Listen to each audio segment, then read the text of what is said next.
خاموشی دو قسم کی ہے. صحیح. صوفیہ کہتے ہیں کہ خاموشی ایک تو زبان کی خاموشی ہے واہ واہ واہ. اور دوسرا آپ کے دل کی. واہ واہ واہ واہ. بالکل ایسے جی. بالکل ایسے. اب زبان کی جو خاموشی ہے وہ یہ ہے کہ زبان سے اگر کوئی کلمہ خیر نہیں نکلا تو ظاہر ہے اس کو خاموش رہنے کے لیے کہا گیا ہے. اور جو دل ہے دل میں کوئی وسوسہ نہیں آیا تو پھر خاموش ہے. خاموش ہے. سبحان اللہ. محمود صاحب یہ ارشاد فرمائیے کہ حدیث شریف کا میں نے تذکرہ انٹرو میں بھی کیا ہے ابھی کہ سرکار نے فرمایا کہ خاموشی 60 سال کی عبادت سے بھی افضل ہے.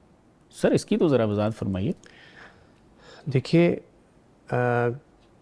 خاموشی جو ہے جی اس کے اندر بہت ساری حکمتیں ہیں اور صرف اس مقام پر نہیں بلکہ اگر ہم دیکھیں تو نبی پاک صلی اللہ علیہ وسلم کی بہت ساری احادیث ہیں جی کہ جس میں خاموش رہنے پر زیادہ زور دیا گیا. ٹھیک ہے.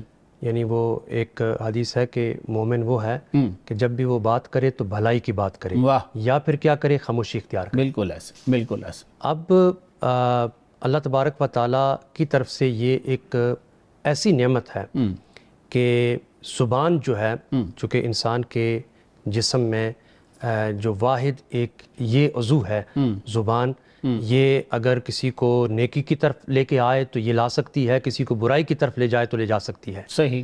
اس لیے چونکہ مرکز چونکہ زبان ہے تو زبان اگر ہلتی ہے اللہ کے ذکر میں اور نبی پاک صلی اللہ علیہ وسلم پر درود شریف بھیجنے میں تو یقیناً خیر ہی خیر ہے.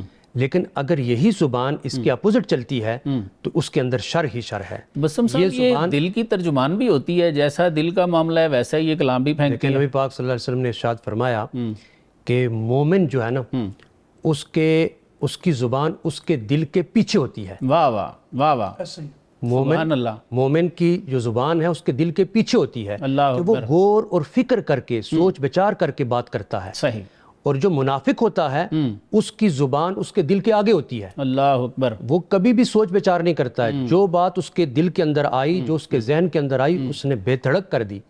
تو یہ تو ایمان اور منافقت کہ صاحب ایمان جو ہے وہ سوچ کے بولتا ہے، سوچ کے بولتا ہے، اور جو منافق ہے وہ بول کے بھی نہیں سوچتا. ایمان کو چونکہ محاسبے کا بھی ایک ڈر تو رہتا ہے. صحیح بالکل صحیح. اور جب محاسبے کا ڈر ہوگا تو وہ سوچ کے بولے گا. اب دیکھیں زبان جو ہے نا اب یہ جوڑتی بھی ہے اور یہ توڑتی بھی ہے. بالکل ٹھیک ہے.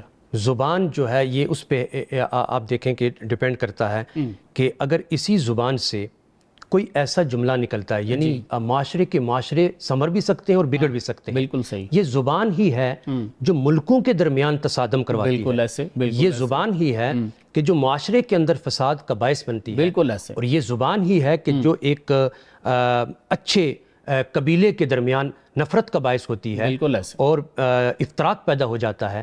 یہ زبان ہی ہے کہ جو انسانوں کو ٹوٹے ہوئے انسانوں کو جوڑ دیتی ہے. بالکل ایسے. یعنی کلمہ خیر جو ہے آگے نہیں جاتے. ہماری امت میں جو اتنے ہم فرقے بن گئے ہیں اور بٹ گئے ہیں تو یہ کیا زبان کی مہربانی نہیں ہے پیچھے؟ صحیح ہے. کئی زبانوں کی مہربانی ہے، کئی زبانوں کی ہے. جی. تو اس لیے نبی پاک صلی اللہ علیہ وسلم نے ارشاد فرمایا کہ خاموشی جو ہے وہ 40-60 سال سبحان اللہ کی عبادت سے اس سے بہتر ہے. بالکل. اب دیکھیں نا کہ اس میں اگر دیکھیں تو خاموش رہنے میں کتنی حکمت ہے.